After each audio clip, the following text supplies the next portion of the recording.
Senhores jornalistas, povo angolano,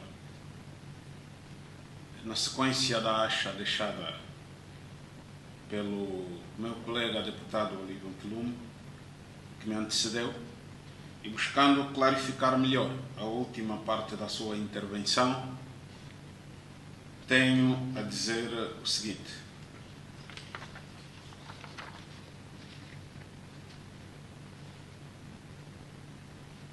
Hoje, que é o Orçamento Geral do Estado, que sustenta na lei, tem requisitos, dos quais citamos transparência, que é um princípio que consta, como disse, da Lei do Orçamento Geral do Estado. Em relação à transparência, gostaríamos de referir a objetividade e a clareza com que devem ser colocados os dados e as informações, a fim de permitir que cada leitor tenha os mesmos dados, as mesmas informações, o que limita conclusões distorcidas e facilita a emissão de juízos de valor com base na informação acessada. É verdade que o Orçamento Geral de 2024 prevê a compra de 600 autocarros. Porém, foi aprovada para este fim uma verba no valor de 7 mil milhões, 115 milhões, 145.270 kwanzas e mais não diz. Não prevê a montagem de uma fábrica, nem o respectivo valor, e muito menos fala de fases. Todos já tiveram acesso ao despacho do Presidente da República. Também, em nenhum momento, o despacho fala da fábrica. Contudo, estabelece um valor diferente do que é previsto no Orçamento Geral do Estado, e foi aprovado. Trata-se do valor de 323 milhões e 500 mil euros, já referido pelo colega deputado Quilum, equivalentes a cerca de 299 mil milhões, 755 milhões e 100 mil kwanzas, ao câmbio oficial do Banco Nacional de Angola. O segundo aspecto que gostaríamos de colocar em relação à questão dos autocarros é a racionalidade. A racionalidade é outro dos princípios que também consta da Lei do Orçamento Geral do Estado. E possui, felizmente, requisitos que são universais, onde destacamos a eficácia e a eficiência na gestão dos recursos. Ambos requisitos significam que qualquer medida a ser adotada deve ser a mais indicada para a solução sustentável do problema e deve absorver menos ou iguais recursos em relação a outras soluções de qualidade que o mercado oferece. Com base na transparência e na racionalidade, pretendemos, a propósito, realçar que o mesmo Orçamento Geral de 2024 prevê ainda o seguinte: a compra de um lote diferente de 500 autocarros, portanto estamos a referir 500 autocarros diferentes dos 600, cuja verba global é de 25 mil milhões, 145 milhões, 217 mil e 863 kwanzas, equivalentes a cerca de 28 milhões de euros.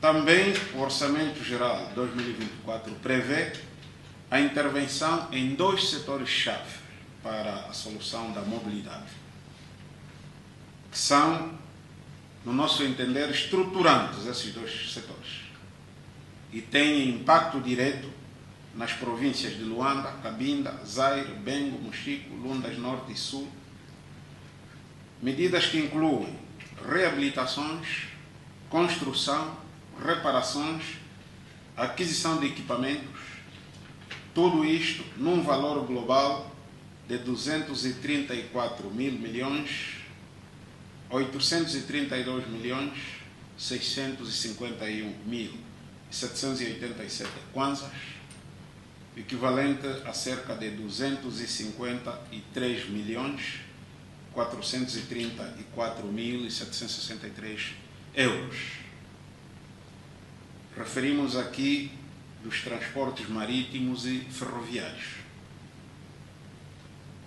É nossa constatação de que, por exemplo, Luanda, mais do que precisar de aumento de autocarros, vive um problema sério de pressão demográfica e congestionamento, derivados em grande medida da péssima qualidade das vias de circulação, da pressão, da excessiva concentração dos principais serviços públicos básicos na baixa da cidade.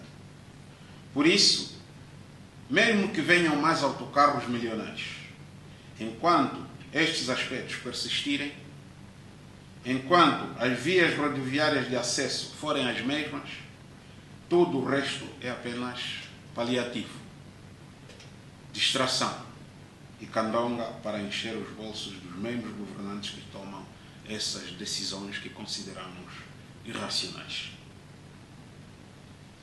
Não achamos racional, no mesmo contexto alegado de crise econômica, investir cerca de 324 milhões de euros numa única medida, quando com apenas 78% do custo dos referidos 600 autocarros, se pode apostar na solução que parece ser mais estruturante, viável e barata, que é a compra de mais 500 autocarros e o investimento nos transportes marítimos. Aqui referimos claramente na cabotagem, com os catamarãs, vulgos catamarãs, e as linhas férreas com os comboios. Para a infelicidade dos angolanos, a racionalidade das decisões do Executivo não para. Ontem mesmo, todos ouvimos mais uma medida do Presidente da República que dá vazão a mais ajustes direitos na sequência da visita que efetuou ao troço Bungo-Baia dos caminhos de ferro de Luanda. Numa verdadeira lógica da teoria, os cães ladram e a caravana passa, consumando-se assim a sugestão de que hoje o país tem um verdadeiro presidente dos ajustes diretos para os compadres. Termino comunicando que este é um assunto que terá seguimento e oportunamente voltaremos a interagir em função, sobretudo, dos dados de que dispomos. Grato pela vossa atenção e disponíveis para as questões que queiram colocar. Obrigado. Nós é que agradecemos. Está aberto o momento de perguntas e respostas. Dizer o nome e o ordem, se faz favor. Houve uma iniciativa da nossa parte, o Grupo Parlamentar da UNITA, endereçada às demais bancadas e partidos políticos representados na Assembleia Nacional, pelo que a vontade imediata, ou seja, a receptividade, a positividade na resposta, demonstra que a esse nível há uma vontade, pelo que esse é um elemento fundamental. Agora, temos o primeiro encontro hoje, que vai definir passos subsequentes. Os documentos estão ali, são públicos, e nestes encontros se vão então encontrar pontos comuns que vão definir, portanto, os debates.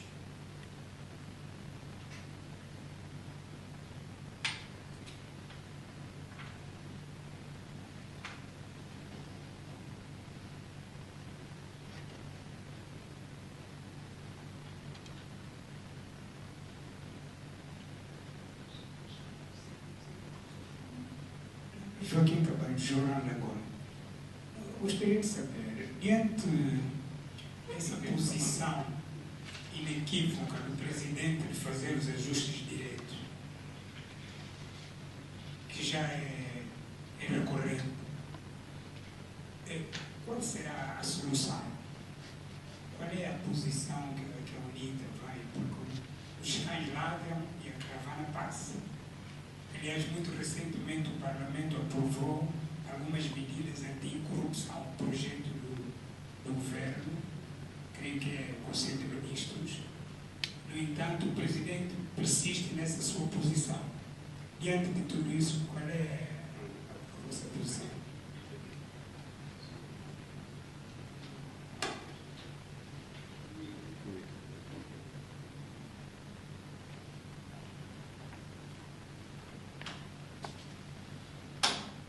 Bem, agradecemos a questão. Nós gostaríamos de respondê-la melhor, fazendo algumas notas.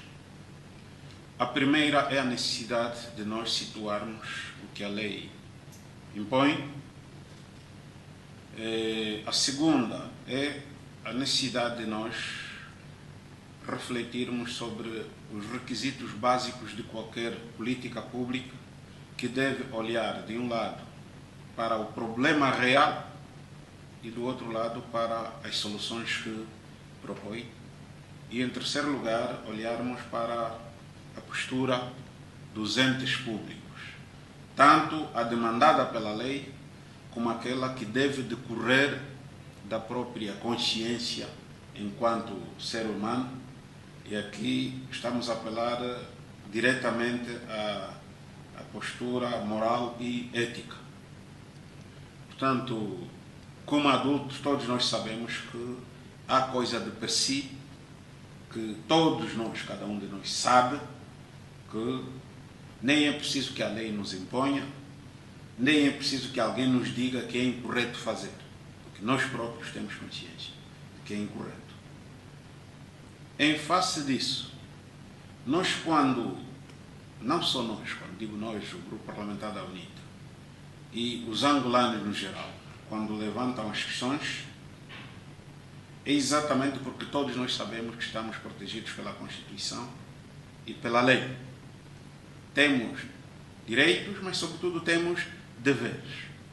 É nosso dever, diante da violação da lei, apresentarmos reclamações, mas também socorrermos-nos da própria lei.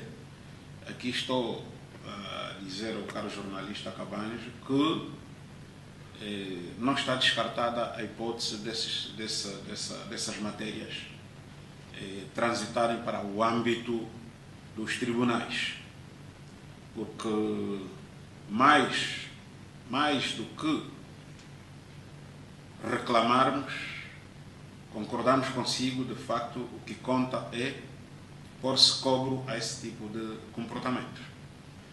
E, para além desta medida, que pode ser adotada não só pelo Grupo Parlamentar da UNITA nos termos da lei, mas que também os próprios cidadãos a título individual ou organizadamente têm essa prerrogativa, é que nós entendemos que também a solução passa, por um lado, por uma postura cívica dos cidadãos, para tentarmos, em conjunto, limitarmos esses comportamentos, porque os prejuízos que daí advêm não são para o Presidente da República, nem para o Grupo Parlamentar da UNITA.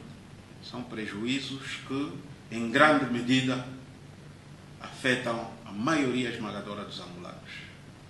E mais uma razão para que seja a preocupação de todos nós. Em resumo, é verdade que os cães ladram a teoria, ou seja, a caravana passa.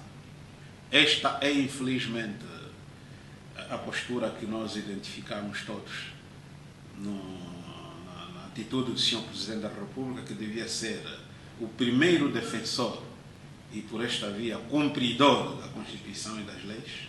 É o primeiro a violar, mas não significa que nós nos mantenhamos calados. Por esta razão é que meia volta reclamamos, meia volta denunciamos, o termo mais correto, estes desvios do Presidente da República. É verdade que parece não ter nenhum efeito, mas nós acreditamos na capacidade crítica dos cidadãos angolanos e sabemos que, para além de vários instrumentos que a Constituição e a lei dispõem, temos também um momento, ou teremos momentos áureos, que os cidadãos poderão perfeitamente explorar. Aqui falo do exercício do direito de voto. É importante que os cidadãos percebam que são momentos áureos para poderem punir quem não só viola a Constituição e a lei, mas, sobretudo, prejudica os interesses do dono do Estado, que são os cidadãos angolanos.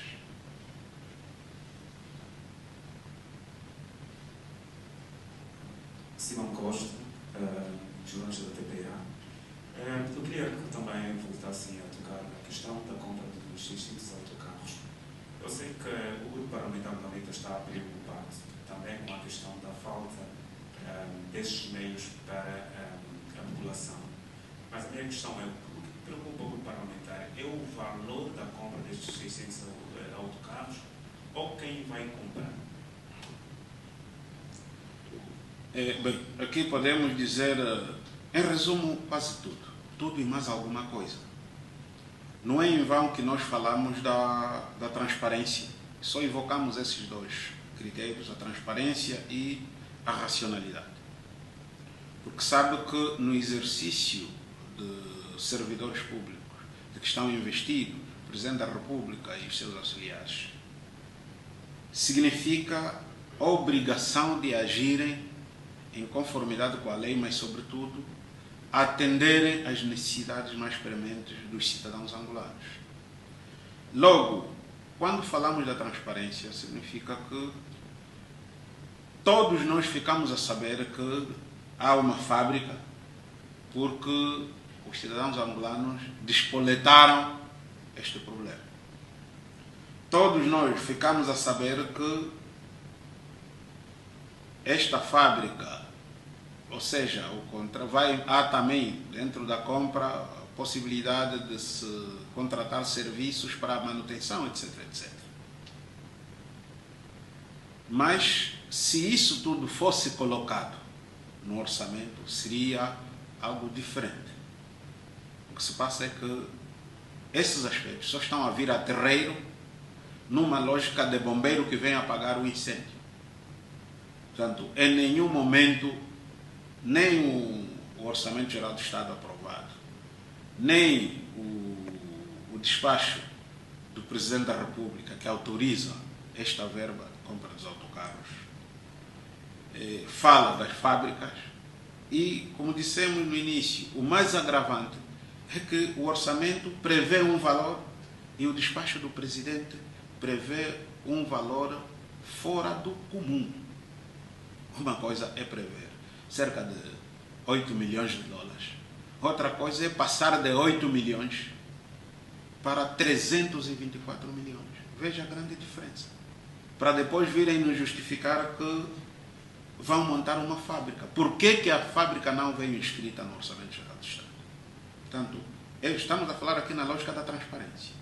Agora, se quisermos falar da racionalidade, e aqui estamos a olhar para a utilidade das medidas ou das políticas públicas. Nós não vamos comprar autocarros só porque queremos resolver o problema da mobilidade. Nós vamos comprar os autocarros porque todos nós, na crítica que formos a fazer, temos de compreender que, de facto, isso vai representar uma solução no problema que estamos a viver. Primeiro, não há garantias de que isso vai representar solução, porque já se foram comprados vários lotes de autocarros. Agora, em 2022, estão todos lembrados, até 2022, no intervalo de 2017 a 2022, foram comprados mais de 1.500 autocarros. E mais, sabem que, neste momento, a única empresa pública, essa é a informação oficial do Ministério dos Transportes, a única empresa pública de transportes públicos em Angola chama-se Tecur. Chama-se Tecur. E as pessoas vão se questionar se os 1.500 autocarros comprados neste período estão todos a servir a TECU. Não estão. Quem vai às províncias vê vários autocarros comprados que estão registrados em nome de empresas privadas. Portanto, logo, põe-se aqui a questão da violação da lei, porque está-se a transferir recursos públicos de forma direta para benefício de privados. É verdade que os transportes, sejam eles privados, mas prestam um serviço público. A questão que se põe é lícito que o dinheiro de todos nós compre autocarros que depois vão para privados e os privados fazem a gestão desses autocarros como sua propriedade privada, o que significa que os lucros são seus.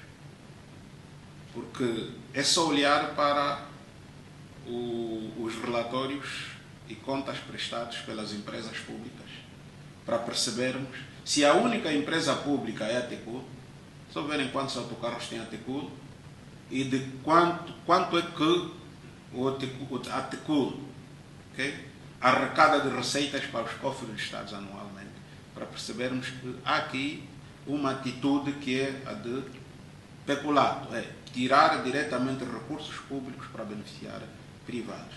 Agora, nós entendemos que a compra de autocarros devia ser mais racional.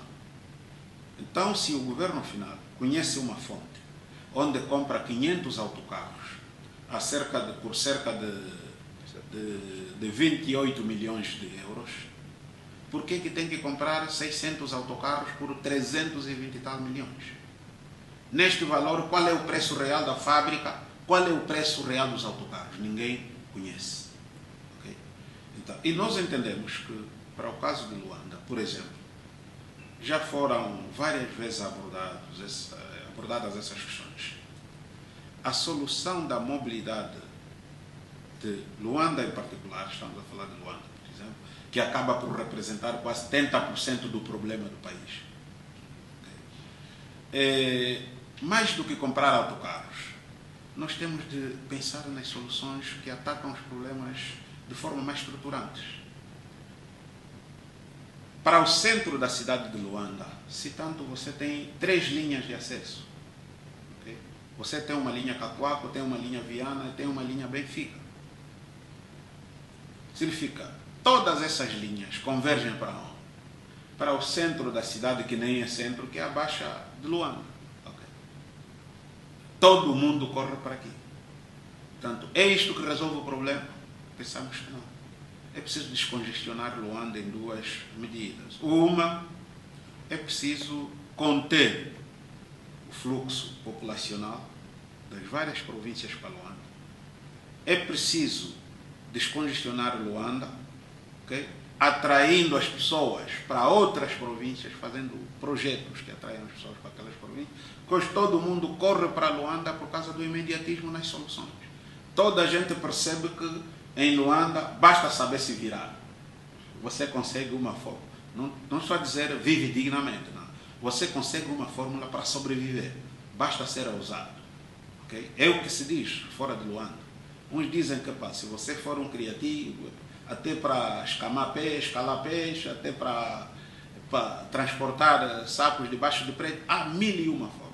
Portanto, é este o pensamento. Significa que as pessoas estão atrás de oportunidades. Oportunidades entre aspas. Portanto, é preciso pensar nessa direção. A segunda direção é preciso descongestionar, descentralizar, desconcentrar os serviços. Não é normal, okay, que os hospitais com alguma qualidade de serviços, entre aspas, estão todos nos arredores, num perímetro, digo aqui onde nós estamos, num perímetro de cerca de meio quilômetro. Não sais disso. Okay? Significa que toda a gente tem de vir para aqui. A questão da DEFA, a um dado momento foram inventadas algumas soluções que hoje também se mostraram paliativas, porque muitos dos postos que tinham sido abertos na periferia já não estão a resolver os problemas. Para não falar dos principais postos aqui na cidade de Luanda, onde, por exemplo, pessoas estão à espera do passaporte há 2 anos, 3 anos, 4 anos. Vamos falar da questão das cartas de condução, a emissão do bilhete de identidade, os serviços fiscais, para as pessoas pagarem impostos, etc, etc. Portanto, todos esses aspectos, se olharmos também para a qualidade das vias, para além da escassez das vias, a qualidade das vias, a péssima qualidade a que refiro, quer dizer, tudo isso. Então, vários especialistas em nosso já discutiram essa problemática e disseram que se nós incrementarmos os serviços de transporte marítimo na periferia de Luanda, no extremo sul-norte, você resolve grande parte do problema do eixo Cacoaco e do eixo Benfica. Okay.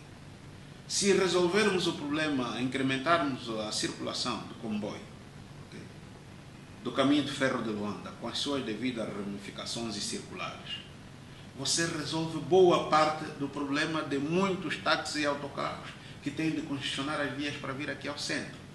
Portanto, o que é que queremos dizer?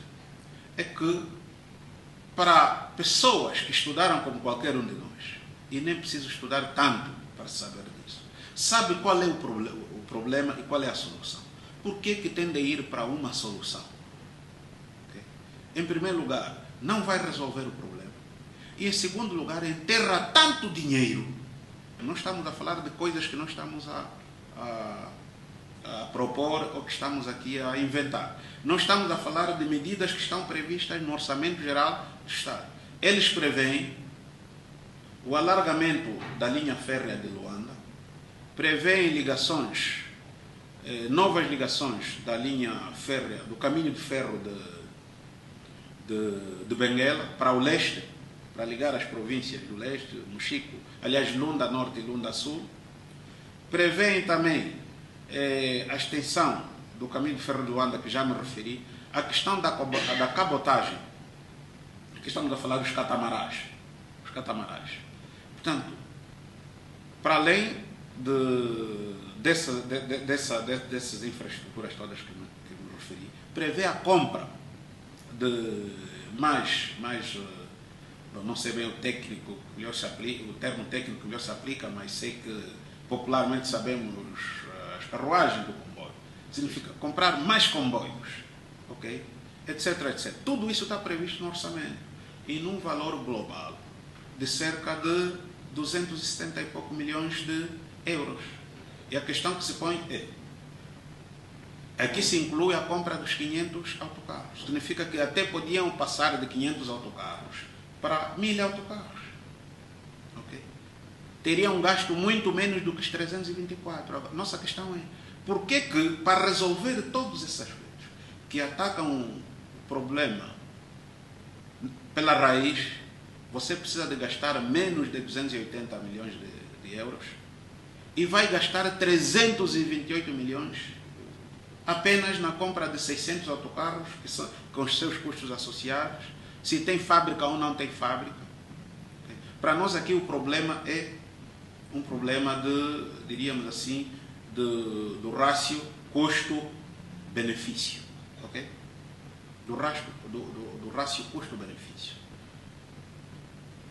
600 autocarros, se formos a olhar para a dimensão do problema, vão acabar por beneficiar quem? Em primeiro lugar, vão beneficiar quem está a comprar, porque de certeza absoluta está a fazer porque está atrás da comissão. Okay? Segundo, vai beneficiar, se calhar, alguns postos de trabalho para aqueles que vão entrar nisso. Mas daqui mais 2, 3 anos já sabemos que esses autocarros já não existem. Estão todos falidos. Estão todos avariados. É a prova que temos dos autocarros que foram comprados há bem pouco tempo. Okay? E nós estamos lembrados do passado, que os primeiros autocarros pós-independência que a Tecul teve, segundo reza a história, foram comprados no período 78-79, 1978-1979. E aqueles autocarros Volvo e alguns Scania funcionaram até bem pouco tempo, 2012, 2014. Desde que entramos em período de paz, quanto mais autocarros se compram, em menos tempo, menos autocarros temos. Portanto, isso para dizer que é preciso pensar soluções que de facto sejam estruturadas. Significa que vamos, sim senhora, comprar os autocarros, mas é preciso pensar nas outras medidas colaterais, que são muito mais estruturantes e que fazem com que amanhã, mesmo comprando mais autocarros, vão acabar por contribuir na solução do problema. Portanto, para fechar nessa questão, o nosso problema põe-se muito mais no âmbito da racionalidade dessa medida, dessa decisão.